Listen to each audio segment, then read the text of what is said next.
America के बहनों और भाइयों, आपके इस स्नेहपूर्ण और जोरदार स्वागत से मेरा दिल अपार हर्ष से भर गया है। मैं आपको दुनिया की सबसे प्राचीन संत परंपरा की तरफ से धन्यवाद देता हूं। मैं आपको सभी धर्मों की जननी की तरफ से धन्यवाद देता हूं और सभी जाति संप्रदाय के लाखों करोड़ों हिंदुओं की तरफ से आपका आभार व्यक्त करता हूं। मेरा धन्यवाद कुछ उन वक्ताओं को भी है जिन्होंने इस मंच से ये कहा कि दुनिया में सहनशीलता का विचार सुदूर पूर्व के देशों से फैला है। मुझे गर्व है कि मैं ऐसे धर्म से आता हूं जिसने दुनिया को सहनशीलता और सार्वभौमिक स्वीकृति का पाठ पढ़ाया है।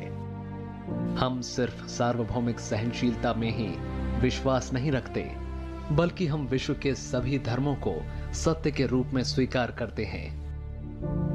मुझे गर्व है कि मैं एक ऐसे देश से हूं जिसने इस धरती के सभी देशों और धर्मों के परेशान और सताए गए लोगों को शरण दी है। मुझे ये बताते हुए गर्व हो रहा है कि हमने अपने हृदय में उन इजरायलियों की पवित्र स्मृतियां संजो कर रखी हैं जिनके धर्म स्थलों को रोमन हमलावरों ने तोड़ तोड़ कर खंडर बना दिया था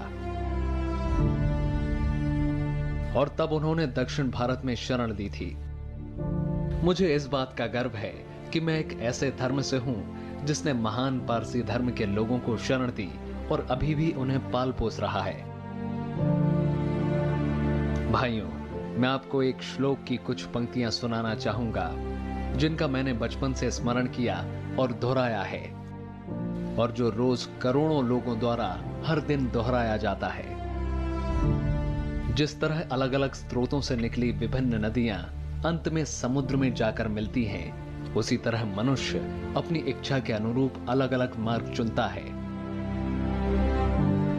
वे देखने में भले ही सीधे या टेढ़े मेढ़े लगें, पर सभी भगवान तक ही जाते हैं। वर्तमान सम्मेलन, जो कि आज तक की सबसे पवित्र सभाओं में से एक है, गीता में बताए गए इस सिद्धांत का प्रमाण है। जो भी मुझ तक आया है, चाहे वह कैसा भी हो, मैं उस तक पहुंचता हूं। लोग चाहे कोई भी रास्ता चुने, आखिर में मुझ तक ही पहुंचते हैं। सांप्रदायिकताएं, कट्टरताएं और इसके भयानक वंशजों की हठ धर्मता ने लंबे समय से पृथ्वी को अपने शिकंजों में जकड़ा हुआ है। इन्होंने पृथ्वी को हिंसा से भर दिया है। कितनी बार ही ये धरती खून से लाल हुई है। न जाने कितनी सभ्यताएं तबाह हुई हैं और कितने देश मिटा दिए गए हैं। अगर ये भयानक राक्षस नहीं होते तो आज मानव समाज कहीं ज्यादा उन्नत होता, लेकिन अब उनका समय पूरा हो चुका है।